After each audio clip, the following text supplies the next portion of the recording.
Welcome to the Sports World 1869, a world so large, you're a part of it whether you know it or not. Another week, another exciting event in baseball. We're going to talk about it in another edition of the Week of Review. So sit back, relax, and enjoy. Let's get started. There's so much to talk about in this week, so I'll keep it brief. First off, the draft happened this week, and the first round is, of course, what everyone pays attention to, even though historically it's not always been the best way to get good prospects, and some of the best players of all time did not come out of the first round. But regardless, the draft was a very exciting thing to watch, especially with Manfred doing it for the first time, announcing the who's picking what and where. And the Astros, of course, they got a lot of picks in the first round of the draft, which was great for them. They're still rebuilding and they're playing well now, so I can only imagine how good they're going to be once those prospects turn up and stuff. So that's fantastic. All the crappy teams that got good picks this year are doing well this year, so it's a win-win situation, which is unfortunate for other teams that aren't really getting the good picks. But regardless, it was a pretty exciting draft. Not as good as it could have been, but there was still a lot of good talent out there, and it was cool to see which players were chosen by which teams. And based on historical evidence, like I mentioned before, usually first rounders don't always make it, but we'll see what happens in the near future. A-Rod reached 2,000 RBI. I know he took steroids and cheated, but that's very impressive. He is the second man in baseball history to reach that point. The other guy who reached it is Hank Aaron. So A-Rod's in good company. Still not a Hall of Famer. I still don't know why people even track his progress and what he's doing. But regardless, it's very impressive. The story, though, of this week is the Toronto Blue Jays. They have won 10 in a row, 11 as I make this video, and hopefully it just keeps coming. They went from a team that looked like it might be over to a team that looks like they have a good shot to be contending in the AL East, the AL Championship Series, and maybe even the World Series. That might be overlooking and maybe thinking a little too ahead, but possibly that could happen. And it was really exciting to see what the Blue Jays were doing this week. Hitting, pitching, it all came together. And even the games where they weren't so solid, they just bailed their pitchers out with good hitting. And that's the team the Blue Jays are, and that's the team they're going to be in for a while. And I'm very excited for them. And they're finally looking like a team that could break that long drought. I think they can do it. There's been a lot of trade rumors now about them trading for certain players like Clippard or Papelbon or who knows who else. Maybe go with the Reds because they've been scouting Johnny Cueto for a while. I don't know what they could demand from. Well, I'm not sure what the Reds could demand from them, I should say. But regardless, it's getting very excited for the Blue Jays. The Orioles also went on a winning streak of 6 games, but it was completely overshadowed by the Blue Jays winning their consecutive streak of games. Some other teams are continuing to climb, like the Rangers, they're continuing to climb, while the Mariners continue to fall, and it's coming to a point now where I think trading for players isn't the problem. I just think the team isn't that great overall, and players they're acquiring aren't good anyways. Nelson Cruz has been dry lately, and so Cano's been bad the whole year. Trumbo is not the answer, and even Felix this week had a terrible game against the Astros where they obliterated him. So it's really something else going on with the team, and it's not just the players. I think it's a little more going on. But regardless, they're having some issues. The Marlins are having issues. The Reds are having issues. They could have beaten the Cubs in several of those games, but they obviously didn't because they just couldn't capitalize. So the Reds, and also speaking of the Reds, there was a major injury to their team. Cozart's out for 9 months, and since there's about 3 months left of baseball, that means he'll be out for the rest of this year and roughly the next year. So it's going to be a very long and brutal, well, and that's not true. He'll be back next year. But what state he's going to be in when that happens is unknown at this time. But he's definitely out. Lynn went on the DL, and so did Holiday to join Adams and Wainwright. But the Cardinals still seem to find a way to win, and that's what makes them admirable. They don't have to have all the best players. They have the right players. You know, of course, said that. The coach of the hockey team that won the Miracle against the Russians. But regardless, it's been a pretty exciting week. There were a lot of great home runs, especially Miguel Cabrera, who hit a lot of monster shots. And like I said, the Blue Jays are just becoming a great team. They're not a surprise to me because I still think they got a chance to do this, although there are some things that concern me. For example, Aaron Sanchez missed he missed 2 starts now. Some kind of injury or something. I don't know. I hope he's all right, but things always seem to go wrong at the wrong time. Obviously, there's no right time for things to go wrong, but there's a lot of wrong times. Alright, as always, we give out the awards of the week. The first award we give out is the best starter of the week. There are no nominees, because the only guy who should be getting this award is David Price. 2 complete games in a single week, a shutout, and a rather complete game where he gave up 1 run.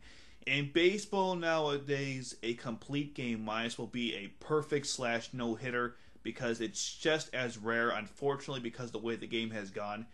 In the past, I would say a complete game / shutout is not impressive, but in today's game, it's very impressive, and David Price definitely had a good week, which is good because lately I feel like he's been falling off the map, and this week he definitely showed he's still got plenty left in the tank, which is of course important because the man wants his money when it comes to the offseason after this one. But regardless, David Price, best starter of the week. Worst starter of the week, the nominees are Ruby De La Rosa, Matt Harvey, and Marco Estrada. I'm giving it to Matt Harvey. The Dark Knight let us all down this week. We need our hero to go out there and play great pitching, great baseball. We didn't see either his last start. And that's disappointing because people have claimed that Matt Harvey's stuff can be as good or better than Clayton Kershaw's. And the way he pitched this week, it didn't really show that. But he can bounce back. He's a good pitcher. He just got off Tommy John surgery. This is his first year back, so you can't expect him to be amazing. Although, with the hype train, going down the railroad, I think we can do a little better than what he's currently doing. Especially since the Mets are a competing team in the division, and they want to stay that way. Harvey's got to be better. Plus, they're playing the Blue Jays this week, so they better be better. Best relief pitcher of the week, the nominees are Craig Kimbrel, Aroldis Chapman, and Kenley Jansen. I'm giving it to Aroldis Chapman. Lately, the Reds have not given him great opportunities to save games, plus he's blown a few, but he had a great week, and he had 3 saves, which is the most of anybody this week. Kimbrel also had 3 saves, as did Jansen, but I'm giving it to Chapman because I think it's great. He's finally getting more opportunities to save, and he's cashing them in. And Craig Kimbrel is just not giving up runs anymore. And the truth is, he's having a good year. It's just he had a few instances where he gave up too many runs in non-save situations. But in general, he's pretty good. And as Chapman is as well, which is why he is the best reliever / closer of the week. By the way, as a side note, I think Andrew Miller of the Yankees went on the DL, so yeah, that stinks, because he's really good. But that's how it goes sometimes, 1 minute you're on top, the next you're on the bottom, and baseball is a great example of the entire accumulation of that concept. Anyhow, it is now time for the worst relief pitcher of the week. The nominees are Kevin Jepsen, Boone Logan, and Jacob Lindgren. I'm going to give it to Jacob Lindgren. Although I didn't put him on here, but Jason Romero was pretty bad too. He was demoted. And usually when you're demoted from the main team, the main roster, to the minors, it means you're bad. That's another guy who definitely can go on there. Best hitter of the week, the nominees are Miguel Cabrera, Paul Goldschmidt, Bryce Harper, and Giancarlo Stanton. I use so many syllables to say that. I'm giving it to Goldie because he was batting, I think, 500 or close to that in this week. He is in every category in baseball, whether it would be RBIs, home runs, hits, runs, on base percentage. Paul Goldschmidt is up there, and he's not leading any of the categories, but he's in every single category discussion. That's how good of a player he is, and he's having a fantastic year. I mean, Harper is good, and Stan's good. They got home runs, RBIs, but their batting average is nothing compared to Goldie's. And his great on-base percentage. He's always on base, and like I said, I think he had like a 500 at one point.